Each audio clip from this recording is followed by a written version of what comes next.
And you know why I'm serious about this?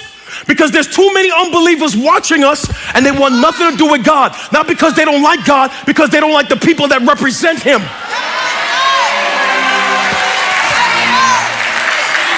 How can we convince the unbeliever to come into our gatherings when all they see is phoniness, fakeness, and leaves without fruit?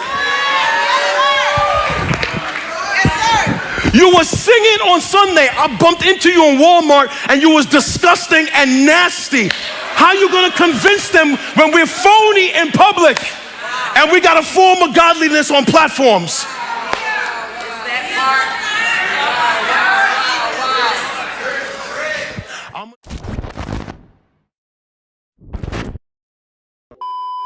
Speaking of you, though, Lone, What? the whole GoonerGate video, that was quite the undertaking, and I guess a bit more of your more personal I take need to on watch things. that. Yeah. I need to watch that. Sorry. Yeah, I was wondering we're gonna lean into that at some point, but yeah. So I need the cliff notes. Well, it's basically me kind of saying, not saying anything too different. TLDR on the video is basically like, as the title suggests, like I'm a Christian and I try to, and I've been going to church more recently, and like before I started going to church, obviously I had that opinion anyway, but now afterwards I'm even more infuriated. And I pretty much made my point across in the video, and that the beginning segment was from Woe to You, Entry in End Times, church from 2819, Phil Banty Mitchell, really good guy, really good man of God. And he, like, I was listening to that when I was like cleaning the apartment. This was like a few weeks ago when that came live. When he said that, like, you're closing the door to kingdom because your life can close doors, your witness can close doors, how you act can close doors, is why we must be careful with how we do that, because that's our duty as Christians, to spread the truth, spread the gospel, spread the joy that is the gospel, and do it in a clever way. I mean, not well, in a smart way, to show us how our lives have changed for the better.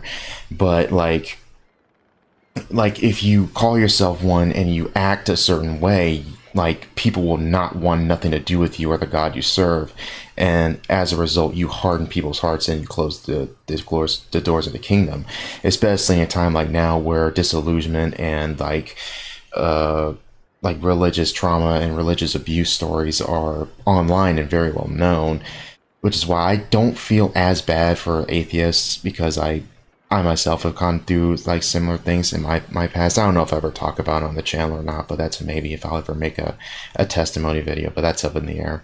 But like, as for the Reddit types are insufferable. They're just terrible people in general. But like, no, those aren't atheists. Those are Reddit atheists. Reddit atheists, totally they're dogmatic in their own way. But like, yeah, like GoonerGate pretty much, I do feel, like I say in the end of the video, was 100% somewhat orchestrated by some outside factor.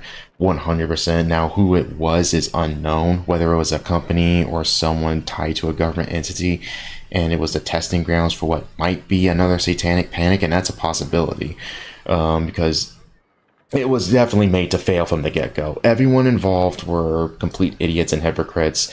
Like, Mac literally, like, what was it, months, weeks after she defended Stellar Blade and got mad at the censorship, she lumped that in with the GoonerGate nonsense. JDA did the same thing, and Razor did the same thing as well, and I'll talk about Razor in a minute, but, like with Mac and JDA, like, nothing about them seemed authentic, and I even pointed in my video saying, okay, yeah, JDA has a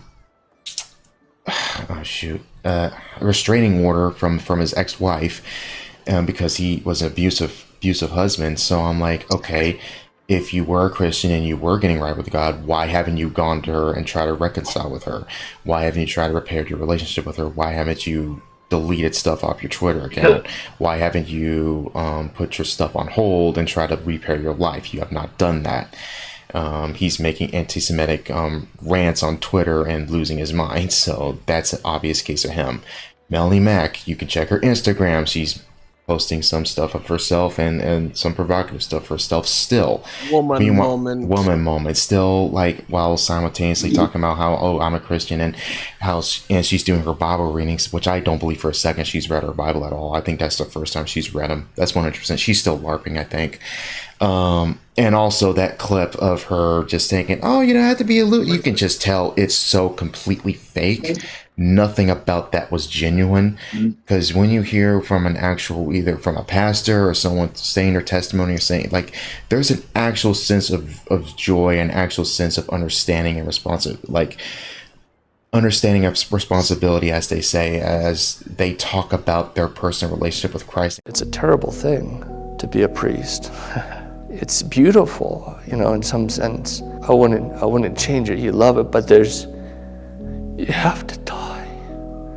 It's terrible. It's terrible. It's not a career. It's something you just bear, you know, in a good way with Christ, because you're entering into that in some small way, because the priesthood is Christ's.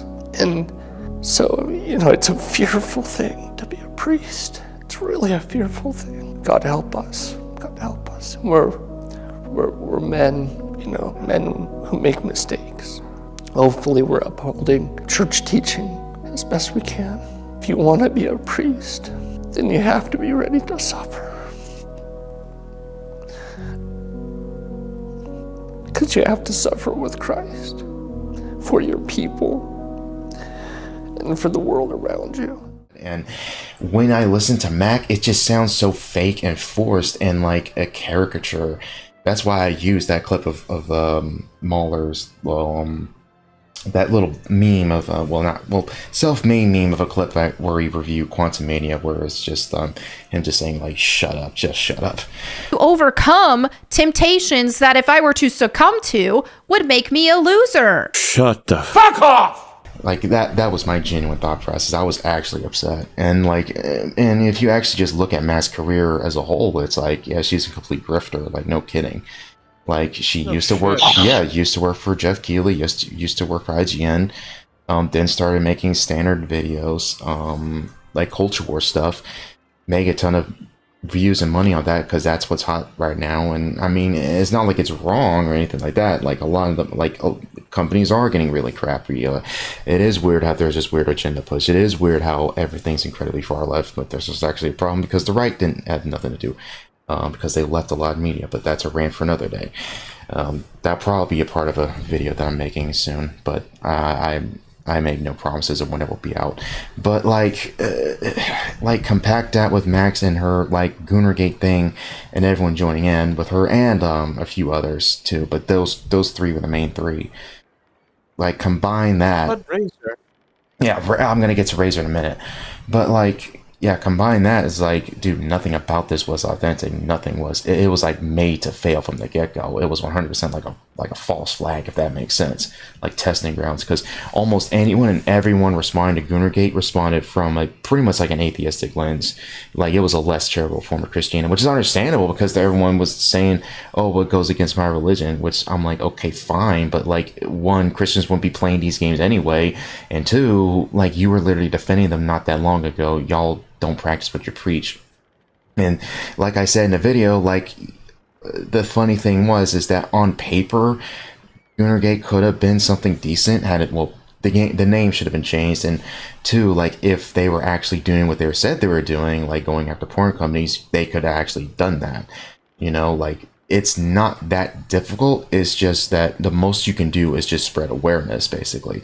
Like I said, it's a dark rabbit hole. That one segment of me using Lecrae on his podcast, The Deep End, where he has a former OnlyFans model who was actually come to Christ, and she talks about it, and that was just OnlyFans. Like, the segment where she's talking about, like, there's that content house of like a bunch of other girls there, and they act like they're 12 years old. They act like they're super young. So it's to get other younger girls to look up to. So they want to do it. And it's just the look of Lecrae's face that he's just fed up and done with life. And I was like, yeah, that's my thought process too. That was just a segment of his little podcast episode with her. Yeah.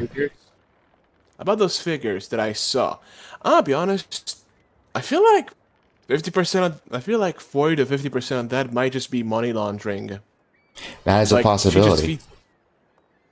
Like, you see that house, you see that style. You don't think that maybe they want to cheat the tax man by just laundering that nice money, all that money they might be making from something less legit with Yeah, those women, because Well, the might the, just be the they industry. they, there.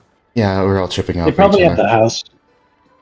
Sorry, they probably have the house underneath a business license and all that, so underneath an LLC. So probably a corporation owns that house. Yeah, they're all part of a BOP, yeah. But Alex is right. Like the industry itself is tied in a lot of hands in human trafficking and all sorts of crazy stuff. Like Pornhub has had a massive history of ignoring people's like out pleas and cries over revenge porn and like CP being on there. Like that's where the great deletion that happened. Like what was that, a few years ago? So you combine that with also a lot of other ones that also kind of have this issue. I know this vid is another good one where that's kind of under the radar, but like yeah, I've heard stories of that site also having some CP as well. Like that site has like a bunch of freaky stuff. It's I think that's the one site where you can check out Kevels's fart porn, but that's about it. No, Yeah. do not remind me of that. I curse you for reminding me of that. Damn you, Alone! I blocked that out. And I just remind everybody else, yeah, it's a weird website.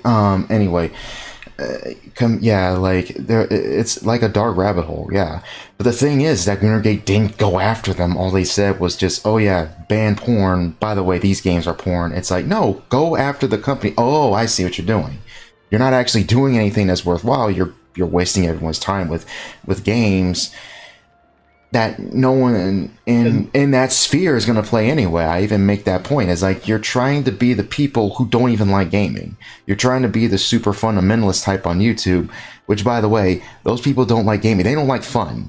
Like those evangelical fundamentalist types do not like fun. DLM Christian Lifestyle is a terrible channel that does not like fun. Like he is the dumb Protestant that other Catholics and Orthodox YouTubers look at and they say, yeah, that guy's an idiot.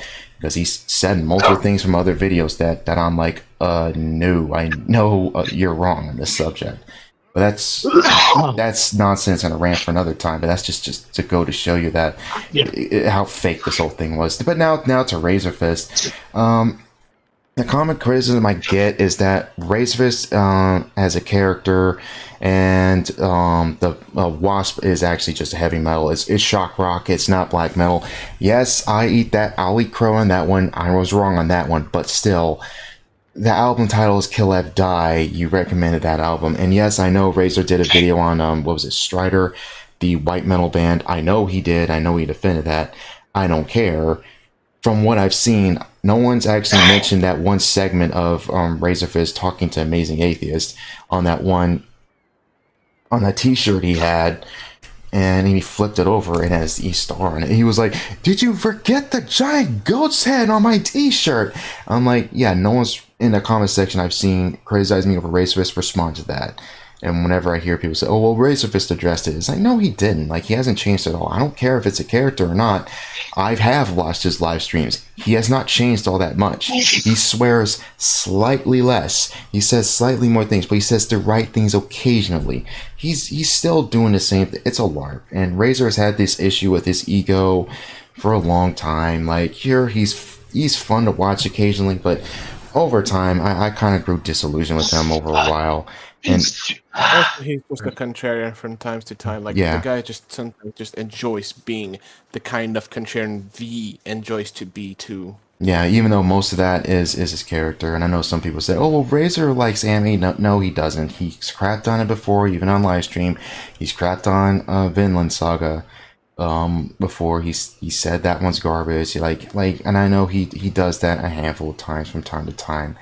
I don't believe for a second that he is a Christian, and I mean that. When I say Christ was never in that man's life, you can quote me on that. I meant every word. Call me vindictive, call me whatever, and call me the judgmental Christian type. I'm being genuine here. To quote Philip Anthony Mitchell, I don't care if you call yourself a Christian or not, I'm looking for fruit. And I'm looking for fruit in Razor's life. I don't find any of that. What Jesus we talking about? See? We out here playing around with leaves with no fruit. What Jesus you think we serving? The one that sees. The one that's not playing around. The one that says, repent. If Razor actually I rarely see him be genuine. I rarely see him be humble. I rarely see him actually inhibit those traits that Christ actually taught. I don't see that in him. I don't see that in his live streams. I don't see that at all. I don't see that in anyone in GoonerGate. I do not see that in him especially. So I hope he stops LARPing. And if he is serious about that, then he better clean himself the heck up. Because my final judgment is not up to me. It's up to Christ. And when he meets him, like, I don't want to be in his shoes. They're gonna die and come to the shock of their life when they arrive and they think that they were in Christ, only to hear the most dreadful words any human being will ever hear. Now wake up! Depart from me! This part is serious. Christ, I never knew you.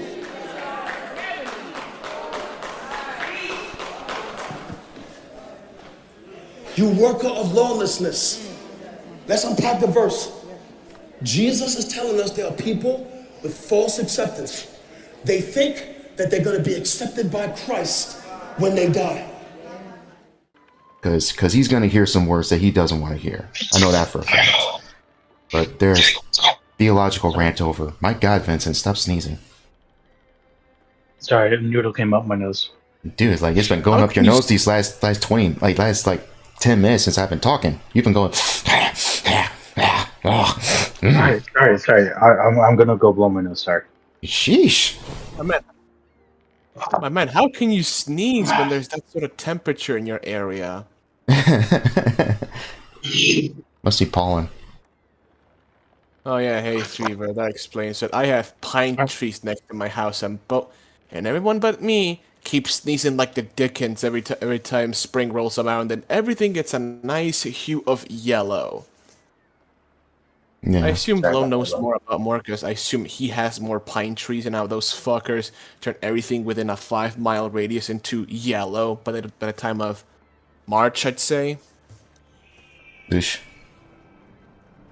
And to respond to Zem's recent, Zem, funny enough, that right there shows you're more of a Christian than Razor Fist ever will be. I mean that. Because that's technically what a Christian should be. It's a continuous walk, it's a continuous journey.